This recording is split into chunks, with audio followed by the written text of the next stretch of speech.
Hi, welcome for joining us today. My name is Lloyd Norman. I'm with ProSymmetry. Today I'm going to be talking about executing strategy while future-proofing your workforce. Those two are not mutually exclusive. In fact, if you do one well, the other one will come along for the ride, and we'll talk about that a little bit today. So thanks for joining us. I wanted to show this screen to emphasize a couple of things. Today's going to be a principle-driven discussion, a little bit of product in here, but mostly principle. And what I want to make sure that you all understand is that the principles and practices that we're talking about today are in use by some of the best known industries in the world today. Fortune 500, Global 2000, tens of billions of dollars of human capital are managed every year in Tempest Resource, but they do it following the principles and the automation that we're going to be talking about today. Also, again, to emphasize the fact that these practices are being used by some of the finest companies in the world today, large and small. And want to make sure you understand too that this is really cross industry. As you can see here, I attempted to kind of break this out, but really any organization that has a portfolio of work and skilled resources that they're trying to map to that work should have an interest in today's topic. So it was the late pioneering heart surgeon, Dr. Russell M. Nelson, that said that what we're becoming is more important than what we are doing. I would submit to you that's true for us in our personal life, and it's especially true for our portfolios. Our portfolios define what we are becoming as an organization. If you look at this sample portfolio here, and we have organizations with 50 projects and 50 epics, and we have organizations with 5,000 projects and epics in the pipeline. Doesn't really matter. The principle is the same. This work defines your business transformation. It is, in fact, responding to the marketplace, saying this is where we're going to be, 18, 24 months from now, however long your portfolio planning happens. Each of these initiatives has some sort of value associated with it, right? And you could argue for agile delivery, you're getting incremental value along the way, but you get the point here. And the point is that from a portfolio delivery perspective, you want to be driving value to the left. You want to always be able to take your highest value work and push it through the pipeline as quickly as possible without burning out your people. And that's really the trick, because the wolves are always at the door. There's always somebody else that wants to add their work into your portfolio. And you need to be able to have a data-driven discussion about what your priorities really are based on available skills to do that work. See, it really does all come down to skills availability. If you think about how your portfolio is funded, almost certainly you got some sort of block funding, even if it's 6 months at a time or a quarter at a time, right? Once you get that block funding, typically annually, then the discussion immediately pivots to how are we going to get that work done? And that is 100% a skills-driven resource capacity discussion. What are our teams working on now? Should we be stopping in-flight work? What are our priorities based on our ability to deliver? Do we have contingent labor that we can bring in here? What does that do to our costs? It always becomes a lesson in skills availability if you want to maximize the flow of value flowing through your portfolio. And here's just one example of why you should always be looking at your portfolio through the lens of skills availability. We've got an epic here, Hermes, and we can see that the epic owner has estimated that we're going to need some resources here, 15% of the time from this particular team. But this team is red, which indicates that they're over allocated, which means that on the back end, some well-intentioned resource manager, product owner, whoever it may be, has inadvertently over allocated this team. And this is definitely introducing risk into this project or this epic, because you don't know if they're going to be having to get pulled off for this work and even be able to keep that 15% commitment. As it turns out, Gallup says that CEOs for the 25-26 fiscal year have identified skills availability as the number one impediment to strategy execution. And it's probably the reason some of you are listening to this call. It's an issue in your organization. It's an issue with organizations all across the globe. So understand that we're going to be talking today about building resource-ready roadmaps. They yield value flow. They give you transparent agility so that you can make informed pivot decisions. But just as importantly, they deal with workforce readiness. You should be able to see months in advance where you're going to have skills gaps so that you're not inadvertently planning to overwork your highest value resource, meaning your talent, your people. It was both Gallup and Gartner that indicated that next to compensation, the number one reasons that people, your talent, will either stay or leave at your organization has to do with work-life balance. And Gallup, I appreciated their comments. And please, if you want to see the links to these articles, just email us or visit our site. I'm happy to provide those links. But they said, this has almost nothing to do with whether or not your people are working from home. It's always an issue with some people, but generally speaking, what drove work-life balance was how much work people were doing in the middle of a day, so to speak. Am I working 60 hours a week or am I working 40 hours a week, right? That was really the issue. And if I'm working 40 to 45 hours a week, do I have control over my work? Meaning, if I've got 12 things on my plate, do I really only have control over 2 of them, right? And the other 10 are just out of my control and I'm just being reactive to those. So there's some cultural issues in there as well, most of which have to do with the amount of work that's being directed toward anybody at any given time. So given the fact that it's skills and their scarcity that stall strategy execution, wouldn't it be great if we had something like a GPS where we could come in just like I do at the start of the day? I live in Salt Lake City, America. And over the last 10 years, 400,000 of my neighbors from the West Coast have discovered Salt Lake City, and our roads just have not kept up. And if I want to go from south to North Salt Lake City, the first thing I do is I pull out my GPS and I see something like this. And it's always something like this. A lot of this, typically, it's red all over the place. Right? And I ask my GPS. It's got lots of alternatives, right? How do I get around this? How do I get around this without paying an extra toll, right?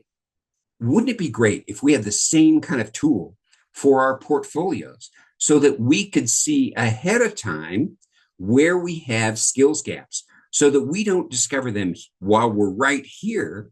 Because when you discover skills gaps too late, you have exactly one choice. You have to push your work. It's just like traveling. If you're stuck here, there's nothing that you can do, to get around this. You're going to have to just wait, right? So we want to avoid those kinds of situations. And what I'm telling you is that if you plan by skills, you can build your own roadmap GPS. You can see, importantly, what future skills are required for my workforce. Essentially saying, look, there's not even a road there, but by the time I get here, I want to make sure there is a road there, right? So that I can get to where I want to be. I can deliver the capabilities that are going to keep us competitive 24 months from now. All of that happens and only happens by doing reasonable skills capacity planning. You see, from a strategic planning perspective, it's easier, so to speak, to make sure that you can align your work. Imagine all these projects or epics over here to your strategy. Budget analysis as well. Each of these have a cost associated with them. You've got budgets. Your strategic portfolio planning system must be easy to use, must make sure that it's flexible, handle all the things you would expect from a value tracking, benefits realization, cost and expense tracking. But what it also must do is track skills, because flow has almost nothing to do with budget. I can put a bunch of money in my pocket and head north to North Salt Lake, and I'll still be stuck in traffic if I don't have a GPS. That's why McKinsey is saying here, organizations that can reallocate their talent in step with their strategic plans are more than twice as likely to outperform their peers. When it comes to portfolio flow, it is fully a discussion about skills capacity planning. You have to make sure that your strategic portfolio management tool does both the finance side and the skills planning side in real time. So what does that look like? So, for example, this is a screenshot from our solution, we allow you to plan any way that you want by skill. In this particular case, I've created a view. You can have as many views as you want, but I'm showing capacity by IT strategy. So here's some of your IT strategy as an example. Maybe you want to optimize the network. Unifying the network, you've got some projects under here, data analytics, refactoring. The thing you should be looking at, just like you do on your GPS, is why is there any red on this whatsoever, no matter what my view is? And again, I can make these views by organization, by skill set. I just happen to be looking at it by strategy here. But I would ask the same question. Why is there any red? Red indicates that the resources here, which is the highest probability of causing a problem for my delivery, they're over allocated. Not on this project. Not a single one of these is over 100%. But they're red because, again, some well-intentioned manager on the back end has over allocated this resource. You need to be able to see this kind of a view over projects and epics and operational delivery across teams of entirely different velocities from different parts of your company.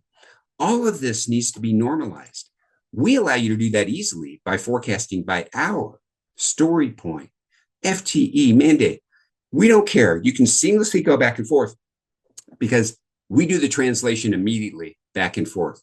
We'll show you AI cost capacity as well. So, for example, if you've got a project like this, you can plan by generic resource, named resource, teams, and even AI budget. And let me talk about AI budget for a minute as I can, because I would throw this out for your consideration. Please think about planning your AI budget as a workforce skill. This can really enhance your AI governance. Because if you think about it, if you are coordinating work through your pipeline, and some of that work is dependent on AI, how much budget do you have? Nobody has unlimited AI budget. AWS and the other resource vendors are very happy to let you dynamically allocate that. And they've got some tools that let you put some upper limits on that, to be sure. But what you want to be able to do is to plan that work on the same timeline as the other resources that are delivering that project. So you can see, for example, if I have a budget of $80,000 a month, right, for this particular data analytics group, I've said, okay, of my overall multi-million-dollar AI budget, I'm going to give you guys $80,000 a month. Well, you're overspending here. And the way that you know that is you simply ask somebody to size that work, which is easily done. Just go to a system architect or whoever works with your AI resources, and they'll give you an estimate of tokens, number of people that are going to be using the system, the amount of data that's there, right? It's a simple algorithm, and they can give you a shirt size estimate as to how much that's going to cost over time, and just lay that in on your projects or on your epics, along with the other resources that are needed to deliver that capability. The other thing that this tells you, look, what if this whole project gets pushed, for example? Wouldn't it be nice to know if this gets pushed into 2027 that you've just freed up, $200,000 worth of AI resource that you can use, for some other initiative? You'd like to know that as far in advance as you can. So planning your AI budget capacity as you would any other skill by its capacity is something that you should consider. If you'd like to talk more about that, please reach out to us at ProSymmetry.com. All right. Once you size your work, and it's got to be easy to size your work, and we've done that, right? To make it as easy as possible for organizations to do that, you unlock these kinds of capabilities. This is actually a digital twin of your portfolio. Imagine on the top half of this, these are your epics, your projects, your operational initiatives, right? And down below, you can see all of your resources. These are teams, roles, operational positions. And whenever you introduce new work into your portfolio virtually, again, you're doing this risk-free. There's no impact to production by doing this. This is true scenario modeling, fully interactive scenario modeling. As soon as you do that, you immediately see the impact down below. Oh, I'm going to impact the France team, the cybersecurity engineers. And if you click on these cells, it'll show you exactly which projects are at risk, all the cascading impacts to introducing this work. And then you can go about determining what's the best way to mitigate those risks. Should I push this out? Should I bring in $400,000 worth of contingent labor so that I can pull in something that has an NPV of $4.5 million in the next 6 months? It's good business. We let you track not only your resources, but simultaneously the financials, right? The impact of that. If, for example, you decide that you're going to push this data center review into 2027 and it's got $2 million worth of CapEx on that, you better believe that that's something that you should be accounting for. Certainly the CFO is going to want to know that, right? And so, having these resource-driven discussions at the same time that you're talking about your finances is critical. And to be able to do this in a risk-free environment, this is exactly how you find out where your skills gaps are. We talked about workforce readiness. You're seeing months in advance here, we're going to be 3 people short, with the skill sets that are on, this particular agile release train. This gray line here shows that we don't even have any Gen I engineers in the company. So what are we going to do to close those gaps? Many of our customers have created what they call an internal talent supply chain. They will tie this data-driven information to the aspirations of people within their own organization. So they can see months in advance where they're going to have these gaps, look out as to who would like to develop and grow into those kinds of roles, and start to take them there, right? Give them internships, those kinds of opportunities so that you can upskill your team. You also have the opportunity, right, to bring in contingent labor, and that's your choice. You can push work. That's a legitimate business choice, but you're doing it with the data needed to make an informed decision. You only get that from a skills planning, strategic portfolio management perspective. So, are we doing this now? Maybe the reason this is a challenge for you, maybe the reason you're here is that you haven't been able to get a handle on this. One of the reasons is because we have such divergent ways of doing, this kind of planning. Agile teams do this at a team level, right? But in terms of a portfolio-wide capacity planning system, a tool like Jira or Azure DevOps simply does not do that. If you go out and get additional add-ons to them, something like a Jira Align, they still don't do that. They align your work to your portfolio priorities, but they don't align skills capacity. You have to do both. It's critical to do both. Waterfall, same kind of issues, right? There was a study done 2 years ago by the Resource Management Institute. They got 2,000 responses from organizations globally that have a project and portfolio management tool, right? Waterfall based. 75% of them were using Excel to do resource capacity planning because it was so difficult to do it inside here from a flow perspective, right? So they defaulted to Excel, which is extremely difficult to try to coordinate across multiple projects and working groups. Ops, the same thing, right? They staff and plan in tools that look like Excel or is Excel. You have to get everybody on the same page. So you don't need the execution tools to change. These people can still use Jira. These people can still use whatever PPM tool they want, right? These folks can still use Excel. But you have to have a coordinated skills planning role so that the managers that are operating above the team level, they're the ones that need to be coordinating work. All right. So if you take this approach, I'm sharing some information here from just a few of our customers. Again, please reach out. You can see these case studies out on our site at ProSymmetry.com. The one thing that all of these have in common is that we didn't replace any of their technology stacks. Oh, we're happy to do that, right? If you have some legacy PPM tool that you just spent way too much money on and not getting the value proposition for it, please, we can do that work A to Z, and we do that. But fully half of our customers continue to use their existing tools, something like a Jira or whatever it may be, and we'll integrate into their environments. Again, not changing their technology stack at all. But these benefits that you're seeing up here are attributed exclusively to applying the principles in automation that we talked about today. Best practices in estimating and planning in real time.